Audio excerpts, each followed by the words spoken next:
नमस्कार, मैं उमेश कुमार आप सभी के बीच पुनः उपस्थित हूं। और आज का जो हमारा टॉपिक है वो हाफरली एग्जाम जो इस बार अभी जो रिसेंटली हुआ है झारखंड बोर्ड में, उसका क्वेश्चंस लेके उपस्थित हूं।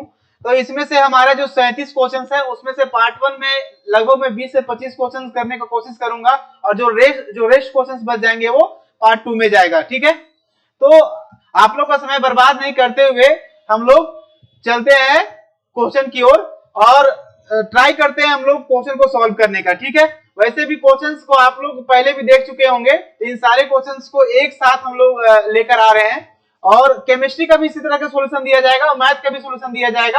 आप लोग निश्चित रहें और हमारे चैनल को सब्सक्राइब कर लें, शेयर करें और लाइक करें और कमेंट करना ना भूलें, क्योंकि आप लोगों का कमेंट हम लोगों को क्या हौसला बढ़ाता है। ओके, तो हम लोग चलते हैं क्वेश्चन की ओर। और पीडीएफ में जो पहला क्वेश्चन है उसमें देखते हैं क्या क्या पहला क्वेश्चन पूछा गया है। ओके,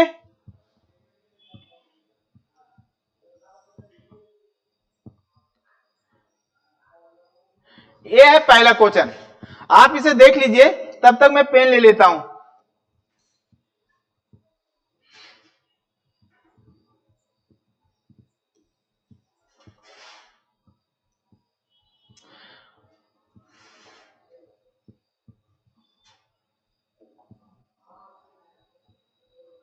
ओके, बोला विच of the following charges is possible.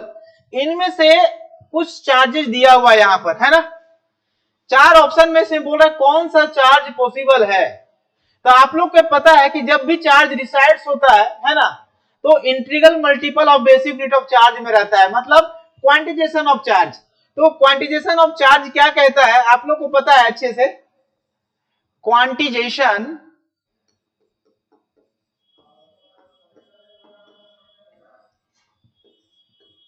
Of charge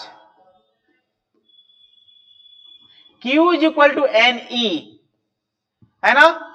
तो ये इंटीग्रल मल्टीपल में होगा चार्ज, जब भी होगा तो हम लोग n का वैल्यू निकालना चाहेंगे, है ना।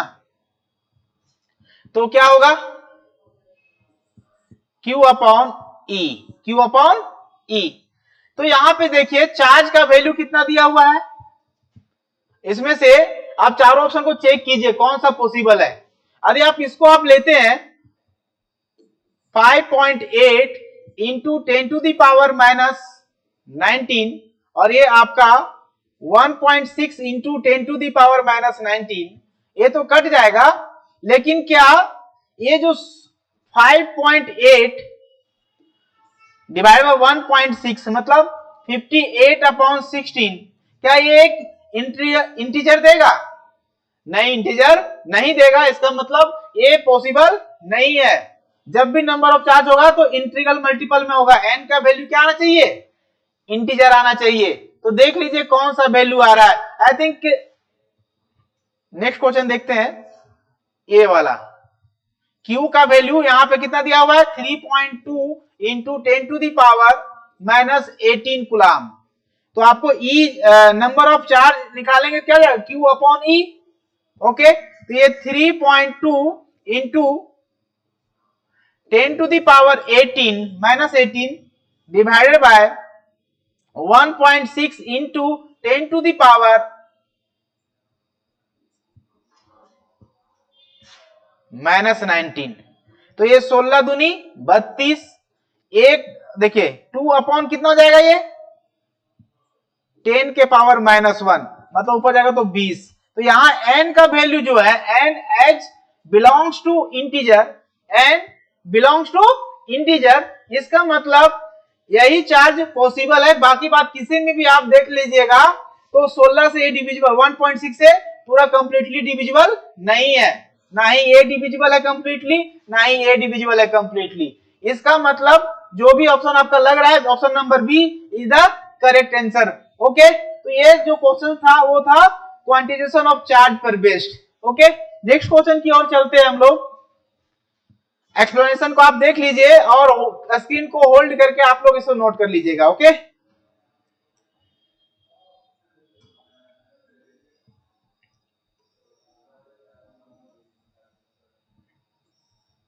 ओहो,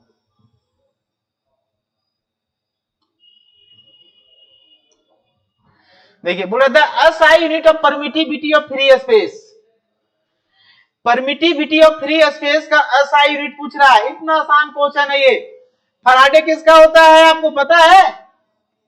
कैपेसिटेंस का होता है। ये किसका होता है? कैपेसिटेंस का। तो ये ऑप्शन में तो होगा नहीं। वेबर किसका होता है? तो फ्लक्स का होता है। ओके, तो option number C is the correct answer. अब वैसे भी आप इसे निकाल सकते हैं। F इज इक्वल टू क्या होता है? 1/4 pi epsilon naught Q1 Q2 upon R square. Okay, तो E naught is equal to क्या हो जाएगा? Q1 Q2 upon 4 pi FR square. Okay, तो ये क्या हो जाएगा? कूलम्ब स्क्वायर हो जाएगा। नीचे क्या है? न्यूटन और मीटर स्क्वायर। तो कूलम्ब पर न्यूटन पर मीटर स्क्वायर। तो ऑप्शन नंबर सी क्या है? सही आंसर है। ओके, तो आप इस तरह से भी चेक कर सकते हैं, ऑप्शन को देखकर भी टिक लगा सकते हैं। यदि इस तरह का क्वेश्चंस आते हैं आपके 12th में, तो आप ये मान के चलो कि आप 70 में 70 लाना है, उससे 1 मार्क्स भी कॉम्प्रोमाइज नहीं हो सकता है। ओके, बहुत ही इजी क्वेश्चन है।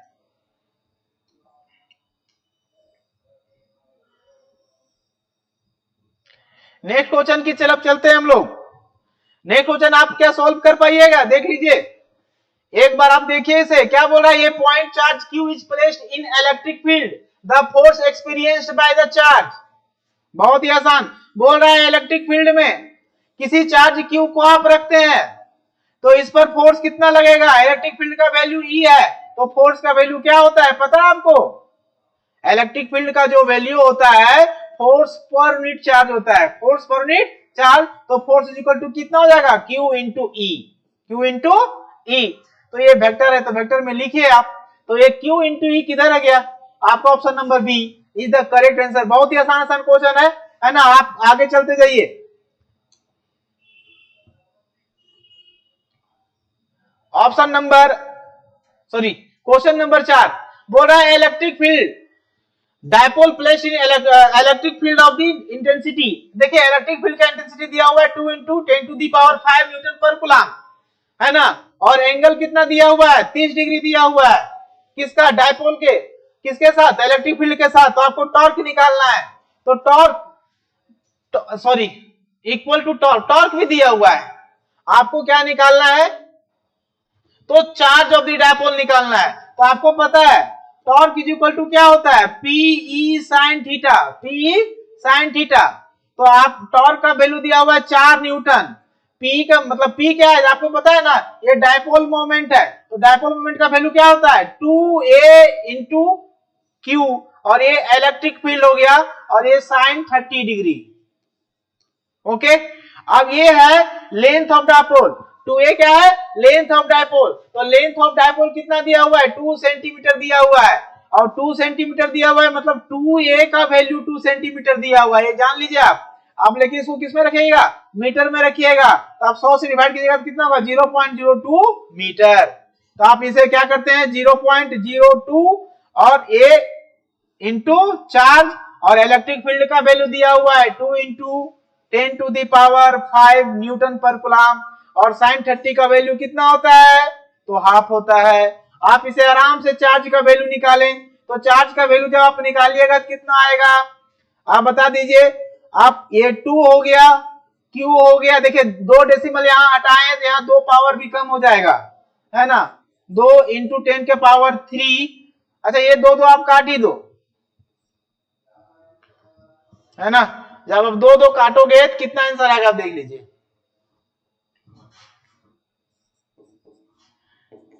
2 इंटू Q, है ना। अब देखिए यहाँ पे 2 डेसिमल हटा रहे हैं तो यहाँ 2 पावर क्या हो जाएगा? कम हो जाएगा, 10 के पावर 3 हो जाएगा। ओके, तो यहाँ 4 है तो ये क्या होगा? 2 दूनी 4 कट गया। तो आप ये देख लीजिए Q इज इक्वल टू कितना हो जाएगा? 2 इंटू, और ये पावर 10 वाला इधर आएगा तो इधर प्लस में, इधर आएगा क्या आएगा? माइनस में आएगा। तो 10 के पावर -3, है ना। तो आप देखिए इसको क्या कहा जाता है? कूलम्ब। तो 10 के पावर -3 का मतलब मिली। तो ये क्या हो जाएगा? 2 मिली कूलम्ब। 2 मिली कूलम्ब। इसमें 2 मिली कूलम्ब कौन सा आंसर है? तो option number C is the correct answer, है ना। आप इस तरह से क्वेश्चन को सॉल्व कीजिएगा और बहुत ही इत्मीनान से सॉल्व कीजिएगा, क्योंकि बहुत ही आसान आसान क्वेश्चन जैक बोर्ड में पूछता है। सीबीएसई बोर्ड में जो क्वेश्चन होता है थोड़ा सा इससे लेवल हाई होता है, वो भी ज्यादा बहुत हाई लेवल का नहीं पूछता है, ठीक है। यदि आपका थोड़ा सा भी फिजिक्स में कॉन्सेप्ट क्लियर है तो आप आसानी से इन क्वेश्चंस को अपने तरीकों से अपने मूड में सॉल्व कर सकते हैं। जितना तेजी आप कैलकुलेशन कीजिएगा उतना जल्दी आप आगे बढ़ते जाइएगा। ओके, फिलहाल तो हम लोग क्या करते हैं, नेक्स्ट क्वेश्चन की ओर चलते हैं।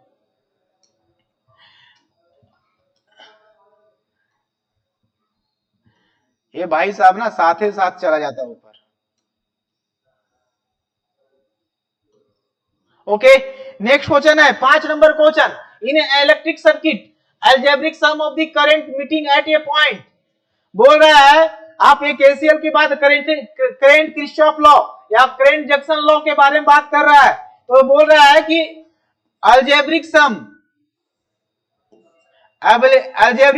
एट ये जंक्शन का वैल्यू कितना होगा। तो आपको पता है जितना इनकमिंग करंट होगा उतना ही आउटगोइंग करंट होगा, और चूंकि किरचॉफ का जो करंट लॉ है, जंक्शन लॉ है, वो कंजर्वेशन ऑफ चार्ज पर बेस्ड है। तो आप समझ सकते हैं नेट चार्ज का वैल्यू यहाँ पे जंक्शन पर कितना होगा, 0 होगा। तो option number A is the correct answer. और ये किस प्रिंसिपल पर बेस्ड है, तो आपको मैं बता दूं पुनः, ये है कंजर्वेशन ऑफ चार्ज पर बेस्ड है, कंजर्वेशन ऑफ चार्ज। ओके, ये केसीएल है, केसीएल किरचॉफ करंट लॉ, या तो फिर इसको हम लोग जंक्शन लॉ के भी नाम से ये फेमस है, ये लॉ जंक्शन लॉ। तो ये दोनों लॉ से फेमस है। तो आप देख लो कि बहुत ही आसान क्वेश्चन है, सीधा सीधी स्टेटमेंट से क्वेश्चन उठा के पूछ दे रहा है जैक बोर्ड में, थोड़ा सा भी घुमा नहीं रहा है, बहुत ही आसान क्वेश्चन है। नेक्स्ट क्वेश्चन की तरफ चलते हैं हम लोग। क्वेश्चन नंबर 6, क्वेश्चन नंबर 6 बोला torque acting on a dipole moment and electric field. आसान क्वेश्चन, सीधा फार्मूला पूछ दिया आपसे। आपको पता है अभी जस्ट कुछ देर पहले प्रीवियस क्वेश्चन में लिखे थे, टॉर्क इज इक्वल टू क्या होता है, P sine theta, P sine theta. आप इन्हें देखें, डाइपोल मोमेंट भी क्या होता है, वेक्टर क्वांटिटी होता है, क्योंकि इसके पास मैग्नीट्यूड भी होता है और डायरेक्शन भी होता है। अच्छा, डाइपोल मोमेंट का डायरेक्शन किधर से किधर होता है, नेगेटिव से पॉजिटिव चार्ज की तरफ होता है। ओके, और इलेक्ट्रिक फील्ड भी क्या है, वेक्टर क्वांटिटी है, और इसके साथ क्या है, साइन थीटा लगा हुआ है। इसका मतलब डॉट प्रोडक्ट तो नहीं होगा, क्या होगा, क्रॉस प्रोडक्ट होगा। और ये क्या होगा, अरे वेक्टर फॉर्म में लिखेंगे तो P cross E, P cross E। तो देखिए डॉट प्रोडक्ट नहीं होगा, यदि ये होता cos थीटा होता तो डॉट होता, लेकिन ये क्या है, साइन थीटा होता है, तो ये क्रॉस होगा। ऐसे भी आप देख लीजिए, टॉर्क क्या है, एक वेक्टर क्वांटिटी है, और दो वेक्टर क्वांटिटी का रिजल्ट यदि वेक्टर क्वांटिटी आ रहा है तो क्या होगा, that should be cross product.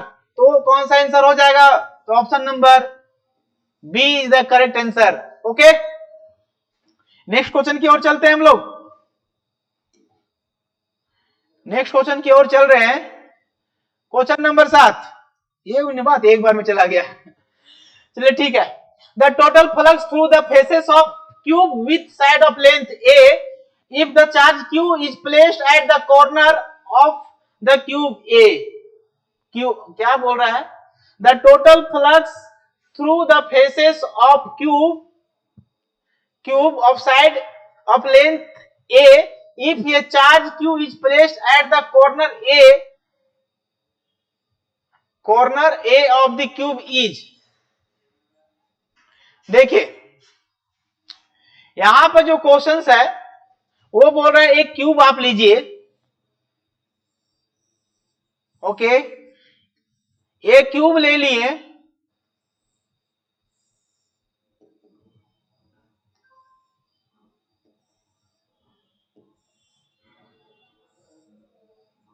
है ना, और बोल रहा है एक चार्ज है। अच्छा एक चीज आप समझ लीजिए, यहां पे क्या दिया हुआ है, ए दिया हुआ है, ठीक है। हर एक साइड का जो लेंथ है वो कितना दिया हुआ है, ए दिया हुआ है, क्यूब है तो सभी साइड्स क्या होंगे, इक्वल होंगे।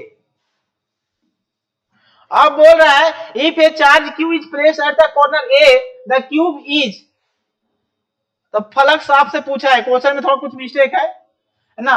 चार्ज को आप इनक्लोज कर रहे हैं क्यू, है ना, और वो कहीं पर भी रखा हुआ है, तो आपसे बोल रहा है टोटल इलेक्ट्रिक फ्लक्स का वैल्यू क्या होता है। तो आपको पता है गॉस लॉ के द्वारा, है ना, गॉस लॉ क्या कहता है आपको पता है ना।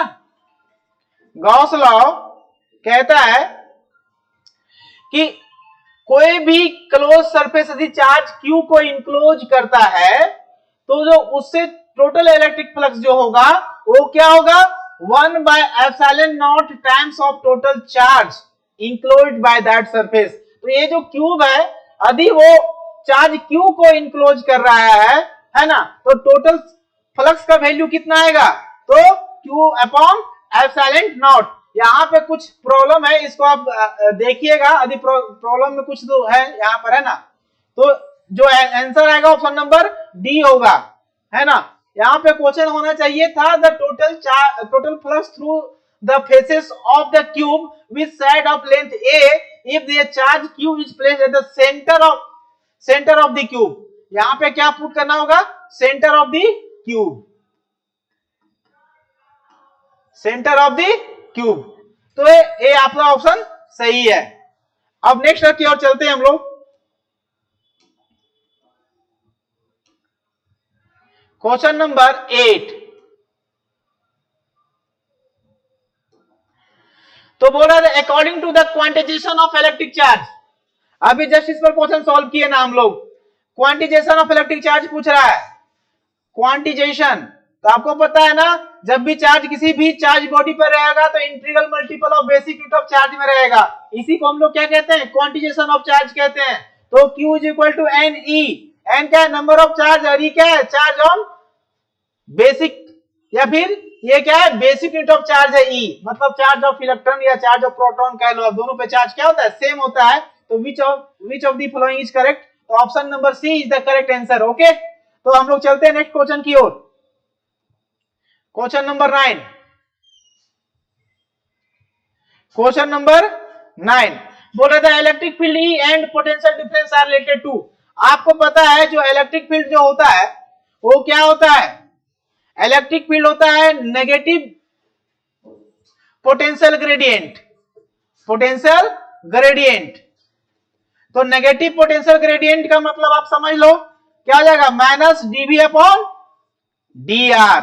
तो नेगेटिव पोटेंशियल ग्रेडियंट मतलब जैसे जैसे हम लोग डिस्टेंस बढ़ेगा वैसे वैसे क्या होगा, पोटेंशियल डिक्रीज करेगा, है ना।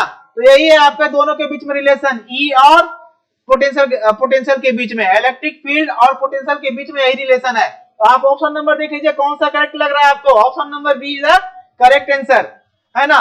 बहुत ही आसान क्वेश्चन पूछा जाता है, आप देख बोर्ड में देख लो, बहुत ही सिंपल है। सिर्फ आप केवल आप किसी का नोट्स भी पढ़ लीजिएगा, खास करके हमारा जो नोट्स है अवेलेबल उसको आप पढ़ लीजिएगा तो आप 70 में 70 करके लाइएगा, ये मेरा गारंटी है ना। आप जेक बोर्ड का सारा क्वेश्चन सॉल्व कर लीजिएगा। और सीबीएसई बोर्ड में भी इसी तरह का क्वेश्चन पूछा जाता है, कुछ भारी क्वेश्चन नहीं रहता है। ऐसा नहीं कि सीबीएसई बोर्ड वाले बच्चे ये कहते हैं कि बहुत भारी क्वेश्चन रहता है हम लोग का सर, और जैक बोर्ड वाला कहे कि मेरा क्वेश्चन इजी होता है, ऐसा कुछ नहीं है ना। यदि आप पढ़े हो तो सभी क्वेश्चन इजी लगेंगे, और नहीं पढ़े तो सभी क्वेश्चन क्या लगेंगे, भारी लगेंगे आपको, है ना। हमारे भी हजारीबाग में बहुत ऐसे बच्चे जो पढ़ने में कुछ भी नहीं है, केवल बस मटर गश्ती करते चलते हैं, लड़की लोग को पीछे भागते हैं, और कुछ भी नहीं है यहाँ पर। इन लोग केवल 100 बच्चे में से आप ये मान के चलो 10 बच्चे ही का रिजल्ट अच्छा होगा, अच्छे पढ़ते भी हैं। बाकी बात सब तो लोग एक दूसरे का देख के लिखते हैं, और कुछ भी नहीं है वहां पर उन लोग के लिए। हजारीबाग में तो कुछ नहीं है देखा जाए तो। नेक्स्ट क्वेश्चन की ओर चलते हैं हम लोग।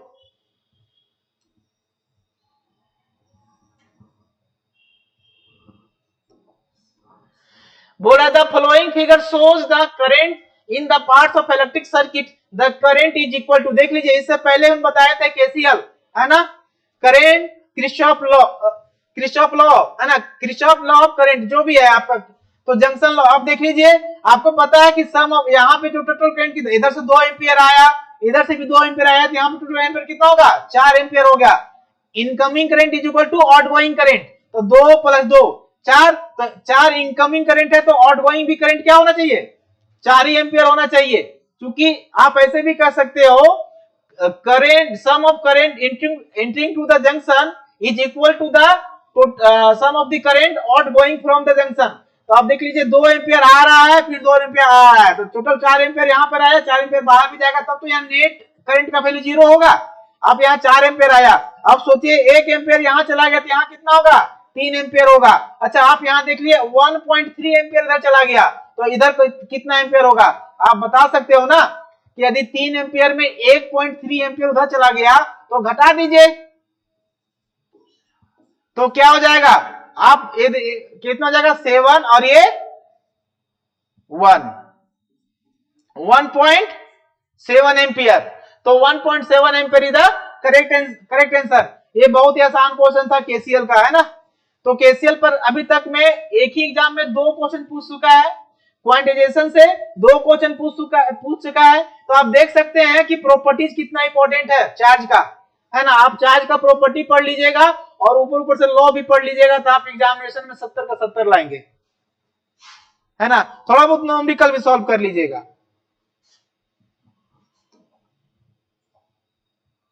नेक्स्ट क्वेश्चन की ओर चलते हैं हम लोग, क्वेश्चन नंबर 11 की तरफ।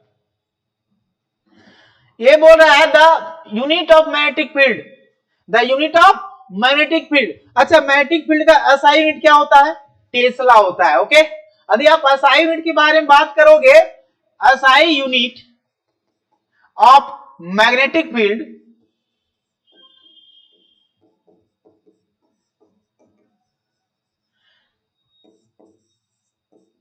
तो क्या होता है, टेस्ला।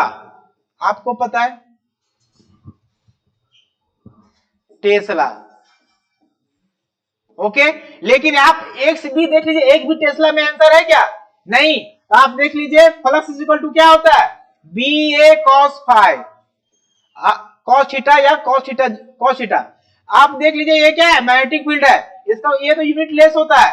तो आप देख लीजिए बी का वैल्यू आप लीजिएगा तो क्या होगा, फाई अपॉन ए कॉस थीटा। तो फ्लक्स का क्या ऐसा यूनिट क्या होता है, वेबर होता है, और नीचे एरिया है तो क्या आ जाएगा, मीटर स्क्वायर। तो वेबर पर मीटर स्क्वायर होगा, मतलब weber per metre square is equivalent to tesla. Okay, तो देख लीजिए कौन सा ऑप्शन है, option number B is the correct answer. Okay, अब क्वेश्चन नंबर 12 की ओर चलते हैं। आप देखिए जहां भी एक्सप्लेनेशन ज्यादा जा रहा है वहां पे स्क्रीन को YouTube पर होल्ड कर लीजिएगा, उसके बाद आप इसको नोट डाउन कर लीजिएगा। यदि आपको समझ में आ जा रहा है तो आगे की ओर चलते जाइए, है ना। और आप हजारीबाग में कहीं से भी हो, एक बार जरूर हमारा चैनल्स को विजिट करें और सब्सक्राइब भी कर ले, लाइक भी कर ले। और आप लोग को मेरा जो वीडियो जो जा रहा है वो अच्छा लग रहा है तो कमेंट भी करें, और यदि आप ऑफलाइन भी पढ़ना चाहते हैं तो कांटेक्ट कर सकते हैं, कमेंट में लिख सकते हैं, तो उन लोग से कांटेक्ट कर लिया जाएगा हमारी टीम की ओर से। ओके, क्वेश्चन नंबर 12,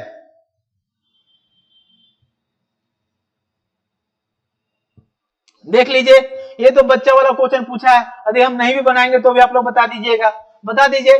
बोल रहा था magnetic lines of forces inside the bar magnet, bar magnet के अंदर में मैग्नेटिक लाइंस का जो डायरेक्शन किधर से किधर होता है, तो आपको पता है ये बार मैग्नेट है ना, ये नॉर्थ पोल है और ये साउथ पोल है। तो बाहर में क्या होता है, नॉर्थ टू साउथ। और आपको पता है कि जो मैग्नेटिक लाइंस होते हैं वो क्या होते हैं, क्लोज लूप बनाते हैं। तो क्लोज लूप कब बनाएगा, जब बाहर में नॉर्थ से साउथ रहेगा और अंदर में साउथ से नॉर्थ रहेगा, है ना। तो आप देख लीजिएगा, तो अंदर में पूछा इनसाइड द बार मैग्नेट, तो नॉर्थ पोल से साउथ पोल नहीं, क्या है, साउथ पोल से नॉर्थ पोल। तो कौन सा है, south pole to north pole. तो ये ऑप्शन है। आप इस तरह ये प्रॉपर्टीज ऑफ क्या कौन सा प्रॉपर्टी से पूछा है, आपको पता है ना, मैग्नेटिक फील्ड का जो लाइंस का जो प्रॉपर्टी है उससे सवाल पूछा गया है। तो आप इलेक्ट्रिक फील्ड का लाइंस का प्रॉपर्टी एक बार जरूर देख लीजिएगा, है ना, मैग्नेटिक फील्ड लाइन की प्रॉपर्टी देख लीजिएगा। इन सबसे सवाल एक रहता ही रहता है। क्वांटिटेशन ऑफ चार्ज आपको जैसे देखा कि 3-4 क्वेश्चन लगातार उससे पूछा जा रहा है। करंट का किरचॉफ लॉ, है ना, करंट का किरचॉफ लॉ में से केवीएल और केसीएल से क्वेश्चन पूछा जा रहा है। तो इन सब क्वेश्चंस को यूनिवर्सल क्वेश्चंस उठाता है जैक बोर्ड, है ना, वो कोई तिस्मार खान नहीं है कि जहां तहां से उठा ले जाएगा, यहीं से उठाएगा और आपको यहीं से क्वेश्चन का जवाब देना है। 70 में 70 लाने का जरूर कोशिश करें, है ना। अब हम लोग चलते हैं नेक्स्ट क्वेश्चन की ओर। इसमें से भी कुछ बच्चे फेल हो जाएंगे। आप समझिए कि उन लोग क्या पढ़ते होंगे। तो बच्चे वही फेल होते हैं ना जो पढ़ते नहीं है, बस इधर उधर का ध्यान करते हैं, कोचिंग में भीड़ लगाने जाते हैं, है ना, किसी सुंदर कन्या के पीछे जाके बैठ जाते हैं। बस उन लोग का यही काम होता है, उन लोग को पढ़ना लिखना काम नहीं होता है। और उन लोग तो आप देखोगे यदि ऑफलाइन क्लास में, तो उन लोग भर क्लास डिस्टर्ब करते रहेगा, हुड़दंगी करते रहेगा पीछे बैठ के, और उन लोग हमेशा पीछे ही बैठेगा, कभी आगे नहीं बैठेगा। जैसे टीचर का नजर मिलेगा उसे मुड़ी झुका लेगा। ऐसे ऐसे बेहुदा लोग भी हमारे क्लासरूम में आते हैं और पढ़ते भी नहीं है और पूरे क्लास को डिस्टर्ब करते हैं, है ना। तो ऐसे स्टूडेंट से अपेक्षा नहीं है, हम उन स्टूडेंट से अपेक्षा कर रहे हैं जो पढ़ने में रियली में जो पढ़ने के लिए आए हुए अपने घर बार छोड़कर, है ना, माँ बाप पैसा दे रहा है तो कहीं ना कहीं उसको यूटिलाइज कीजिए और एक पॉजिटिव रिजल्ट दीजिए और अपना कैरियर को भी आगे बढ़ाइए। ओके, ये नेक्स्ट क्वेश्चन है, the electrostatic potential on the perpendicular bisector due to an electric dipole होगा। Okay, due to an electric dipole. तो इलेक्ट्रिक डायपोल क्या है, आपको पता है कि दो charges equal and opposite charges are separated by some distance, इसको क्या कहते हैं, इलेक्ट्रिक डायपोल कहते हैं। परपेंडिकुलर लाइन, यही ना हो गया बाइसेक्टर का। तो इस पॉइंट पर आपको क्या पूछ रहा है कि इलेक्ट्रिक पोटेंशियल का वैल्यू क्या होगा। तो आपको पता है कि electric potential is equal to क्या होता है, P cos थीटा, है ना, 4 pi epsilon naught R। Okay, यही ना होता है। तो आप एक चीज देख लीजिएगा, ये R स्क्वायर होगा। तो यदि थीटा का वैल्यू कितना, यहां पर देखिए डायपोल मोमेंट क्या होगा, नेगेटिव से पॉजिटिव चार्ज होगा, और ये R है, तो ये दोनों के बीच का एंगल कितना है, 90 डिग्री है, और cos 90 का वैल्यू कितना हो जाएगा, 0। तो पूरा टर्म को 0 कर देगा। मतलब यदि आप इक्वेटोरियल प्लेन, इसको क्या कहा जाता है, इक्वेटोरियल प्लेन, उस प्लेन को इक्वेटोरियल प्लेन कहा जाता है जो कि इन डायपोल एक्सिस का परपेंडिकुलर होता है और बाइसेक्ट करता है, उसको क्या कहते हैं हम लोग, इक्वेटोरियल प्लेन। तो इक्वेटोरियल प्लेन पर कोई भी एक पॉइंट ले लो, हर पॉइंट पर पोटेंशियल का वैल्यू क्या होगा, 0 होगा। ओके, तो option number A is the correct answer. Question number 14 की ओर चलते हैं हम लोग। बोल रहा है the dielectric constant for metal, metal का डायलेक्ट्रिक कांस्टेंट कितना होता है प्यारो, तो आपको पता है इनफिनाइट होगा, है ना। मेटल का डायलेक्ट्रिक कांस्टेंट कितना होगा, इनफिनाइट होगा। वैक्यूम में कितना होता है, 1 होता है। वाटर का कितना होता है, 81 होता है। ये सब चीजें, कुछ चीजें जरूर याद रखिएगा, और आपको तभी याद होगा जब आप न्यूमेरिकल से बनाइएगा। यदि आपको न्यूमेरिकल से नाता गोता नहीं है तो समझिए आप इन सारे सवालों का जवाब देने में आप जरूर कंफ्यूज हो जाइएगा, क्योंकि आप इसको रिवीजन में नहीं कीजिएगा, है ना। सिंपल सिंपल चीज आप लोग पढ़ के जाइएगा, नोट्स और ये सब नहीं मिलेगा। तो न्यूमेरिकल सॉल्व करना बहुत जरूरी है। नेक्स्ट क्वेश्चन, 15 नंबर क्वेश्चन है, 3 capacitors each of capacity C are added in parallel connection, then their equivalent capacitance will be। आप समझ लीजिए 3 कैपेसिटर है, तीनों के तीनों किसमें है, पैरेलल में है, पैरेलल में है। ओके,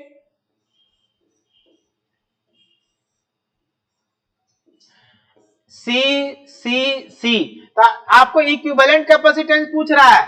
तो आपको पता है कि यदि कैपेसिटर क्या होता है, पैरेलल में होता है, तो सिंपल एडिशन होगा, C1 plus C2 plus C3, 3 है, तो ABC तो कितना होगा, 3C। तो ऑप्शन नंबर कौन सा ऑप्शन है, देख लीजिए, option number A is the correct answer. यदि पैरेलल में है तो, यदि सीरीज में होता तो कितना आंसर आता, आप ही बता दो। यदि आपके लिए क्वेश्चन है, कमेंट बॉक्स में लिखिएगा, यदि 3 कैपेसिटर यदि सीरीज में होगा तो उसका आंसर क्या होगा, सी। ये 3 आइडेंटिकल कैपेसिटर्स है, तो इसका सी इक्विवेलेंट का वैल्यू कितना होगा, आप इसका जरूर जवाब दीजिएगा। C equivalent is equal to what. Okay, तो ये इसका आंसर आप कमेंट बॉक्स में दीजिएगा। नेक्स्ट क्वेश्चन की ओर चलते हैं हम लोग।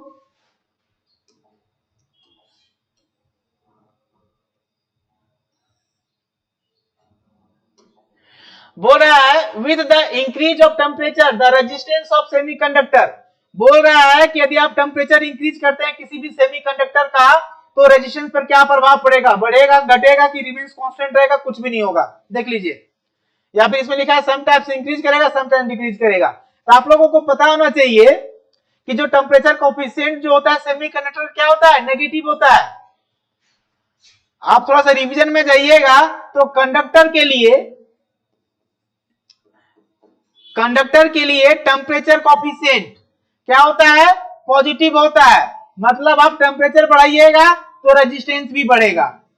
लेकिन जस्ट उलट सेमीकंडक्टर में क्या होता है, सेमीकंडक्टर में टेम्परेचर कोफिशिएंट नेगेटिव होता है। मतलब यदि आप टेम्परेचर को बढ़ा दोगे तो उसका रेजिस्टेंस जस्ट उल्टा प्रभाव पड़ेगा, क्या होगा, डिक्रीज कर जाएगा, है ना। तो जैसे जैसे आप टेम्परेचर को इंक्रीज करोगे वैसे वैसे रेजिस्टेंस लो होगा, मतलब कंडक्टिविटी बढ़ेगा, रेजिस्टिविटी घटेगा।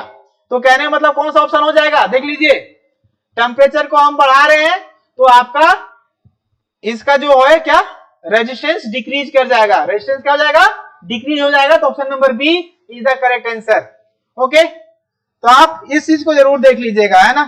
वैसे भी हम आपको एक एडिशनल इंफॉर्मेशन देते हैं, यदि कोई प्योर सेमीकंडक्टर है, इंट्रिंसिक सेमीकंडक्टर है, तो रूम टेम्परेचर पर वो एज ए इंसुलेटर काम करता है, मतलब बैड कंडक्टर होता है। जैसे हम टेम्परेचर बढ़ाते हैं तो कनेक्टिविटी उसका बढ़ता है ना। तो इसीलिए कनेक्टिविटी बढ़ रहा है मतलब रेजिस्टिविटी डिक्रीज कर रहा है, मतलब इनडायरेक्टली रेजिस्टेंस को डिक्रीज कर रहा है। ओके, इन सारे इंफॉर्मेशन को सहेज कर रखिएगा, एग्जाम में जरूर काम देगा आपका। क्वेश्चन नंबर 17 बोल रहा है the dimension of electromotive force. तो आपको इलेक्ट्रोमोटिव फोर्स का डायमेंशन प्राप्त करना है ना। तो आप डायमेंशन यदि आप निकालना चाहते हैं इलेक्ट्रोमोटिव फोर्स, मतलब इलेक्ट्रोमोटिव फोर्स का साइन आपको पता है ना, वोल्ट होता है। क्या होता है, वोल्ट होता है। तो आप बता दो इसका डायमेंशन, वोल्ट का डायमेंशन, पोटेंशियल का डायमेंशन आप यदि आप निकाल ले रहे हो तो किसका डायमेंशन निकाल लीजिएगा, पोटेंशियल का डायमेंशन, है ना, पोटेंशियल का डायमेंशन यहां से लिख लीजिए, dimension of electric potential equal to dimension of electromotive force, okay, EMF. तो इसका डायमेंशन आप कैसे निकालोगे, बता दीजिए। तो आपको पता है कि E इज इक्वल टू, अभी बताए थे, dB अपॉन dr, मतलब ये पोटेंशियल है, E dr, ये क्या है, न्यूटन पर कूलम, इलेक्ट्रिक फील्ड है ना ये, तो न्यूटन पर कूलम। और ये क्या है, चेंज इन डिस्टेंस मतलब मीटर। आप बता दीजिए इसका डायमेंशन क्या होता है, न्यूटन का mLt के पावर -2, कूलम का क्या होता है 80, ओके, और मीटर का क्या होता है डायमेंशन L। तो आप इसमें देखिए, सॉल्व कीजिए, m तो रह जाएगा, L है, L स्क्वायर हो जाएगा, t के पावर -3 हो जाएगा और a के पावर -1 हो जाएगा। ये आपका ईएमएफ का डायमेंशन हो जाएगा या फिर पोटेंशियल का डायमेंशन हो जाएगा। तो इसमें से आप मैच कीजिए कौन सा ऑप्शन सही लग रहा है, m L स्क्वायर t के पावर -3 और a के पावर -1। तो ये option number D is the correct answer. Okay, तो आप इस तरह से आप डायमेंशन को निकाल सकते हैं। क्योंकि इतना सारा फिजिकल क्वांटिटी है, सभी का डायमेंशन रिमेंबर कर पाना बहुत ही टफ है। तो आप निकालने के लिए सीख जाइए, इससे बेहतरीन टेक्निक कुछ भी नहीं हो सकता है, आपको फॉर्मूला पता होना चाहिए। लेकिन नेक्स्ट क्वेश्चन की ओर चलते हैं हम लोग। क्वेश्चन नंबर 18 बोल रहा है कि ampere hour is a unit of, अब बोल रहा है एम्पियर आवर। देखिए ये करंट है, एम्पियर का साइन क्या होता है, करंट, और ये क्या है, टाइम है। तो आप बताइए Q इज इक्वल टू क्या होता है, I इंटू टी होता है ना। तो ये एम्पियर और ये टाइम हुआ कि नहीं हुआ, तो टाइम आवर में रहे या फिर सेकेंड में रहे, तो ये जो दोनों का प्रोडक्ट देगा एम्पियर और आवर का, वो क्या देगा, चार्ज देगा। तो चार्ज का SI यूनिट है, किसका यूनिट है, चार्ज का SI यूनिट है, SI नहीं बस यूनिट होगा, SI तो क्या हो जाएगा, चार्ज का कुलाम हो जाता है, ठीक है। तो एम्पियर आवर, अभी एम्पियर सेकेंड में होता तो कुलाम हो जाता है ना, लेकिन ये चार्ज का एक यूनिट है। नेक्स्ट क्वेश्चन की ओर चलते हैं हम लोग। क्वेश्चन नंबर 19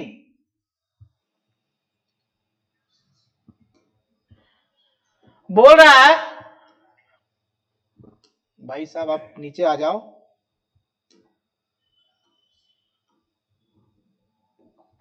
बोल रहा है two cells of EMF E1 E2 are internal resistance R1 R2 respectively are the connected in parallel the equivalent EMF of the combination. आप बोल रहे हैं देखिए कुछ इस प्रकार से कॉम्बिनेशन है, एक ये पहला सेल है इसका इंटरनल रेजिस्टेंस R1 है, दूसरा सेल है जिसका इंटरनल रेजिस्टेंस R2 है, दोनों किस में है पैरेलल में कनेक्टेड है। तो इन दोनों सेल के बदले में यदि आप एक इक्विवेलेंट सेल आप रखना चाहते हैं, है ना, एक सेल रखना चाहते हैं, तो R इक्विवेलेंट का वैल्यू और E इक्विवेलेंट का वैल्यू क्या होगा। तो आप समझ लीजिए यदि R इक्विवेलेंट पूछ रहा है तो simple parallel combination of resistance ऐसा लगा दीजिए, तो R इक्विवेलेंट का जो वैल्यू आएगा वो क्या आएगा R1 into R2 divided by R1 plus R2। Okay, लेकिन E इक्विवेलेंट कैसे निकाला जाता है, तो E इक्विवेलेंट निकालने का तरीका क्या है जरा देखिएगा, E equivalent divided by R equivalent is equal to E1 by R1 plus E2 by R2। दो सेल है तो दो ही लेंगे, तो E इक्विवेलेंट हमको निकालना है, तो आप इसको सॉल्व कीजिएगा तो कितना जाएगा R1 R2 और R2 E1 के साथ मल्टीप्लाई होगा प्लस E2 के साथ R1 मल्टीप्लाई होगा, और यहां का जो R इक्विवेलेंट यहां रहेगा, लेकिन हमको निकालना है E इक्विवेलेंट, तो क्या हो जाएगा E1 R2 plus E2 R1 divided by R1 R2 into ये जो नीचे वाला जो R इक्विवेलेंट था उधर जाएगा तो मल्टीप्लीकेशन में आएगा R equivalent. Okay, R equivalent का वैल्यू क्या होगा, क्योंकि ये पैरेलल में है तो पैरेलल कॉम्बिनेशन ऑफ जो रेजिस्टेंस का जो रूल लगता है उसी रूल से आप निकाल लीजिएगा। ओके, तो ये आ जाएगा आपका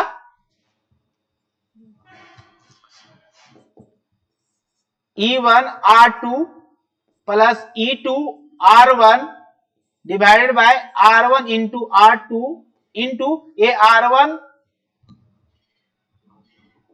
R2 divided by R1 plus R2, तो ये R1 R2 कैंसिल हो जाएगा, तो बचेगा क्या E1 R2 plus E2 R1 divided by R1 plus R2।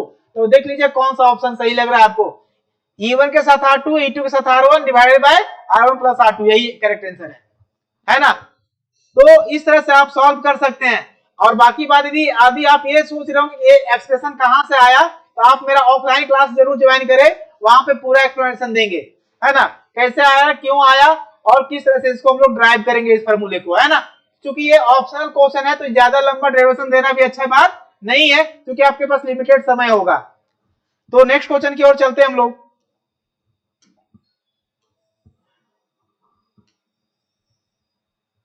Question number 20, बोल रहा था electric field by the infinite plane sheet of charge will be. बोल रहा है एक चार्ज शीट है जिसका क्या है लेंथ इनफिनाइट है, ये चार्ज शीट है जिसका लेंथ कितना है इनफिनाइट है, और इस चार्ज शीट के चलते इलेक्ट्रिक फील्ड का वैल्यू कितना होगा।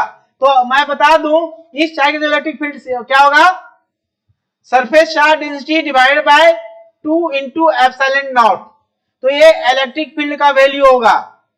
अब इसका डेरिवेशन के लिए आप मेरा जरूर ऑफलाइन क्लास ज्वाइन करें, है ना।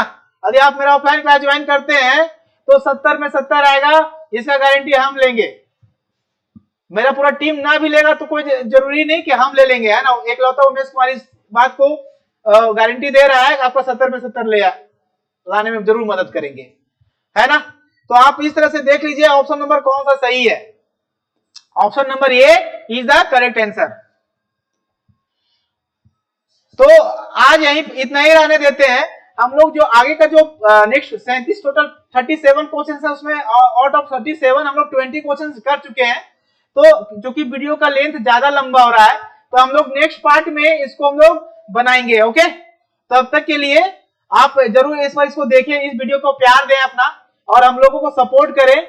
और हम लोग को और आप लोग से मुझे कुछ नहीं चाहिए, बस आप लोग हमारे चैनल को सब्सक्राइब कर लीजिए, लाइक कर लीजिए, शेयर कीजिए, और थोड़ा सा मोटिवेशन के लिए आप कमेंट भी कर दें, है ना। यदि आपको हमारा वीडियो अच्छा लग रहा है, एक्सप्लेनेशन मेरा सही लग रहा है, तो आप जरूर लाइक करें, कमेंट करें और मोटिवेट करें।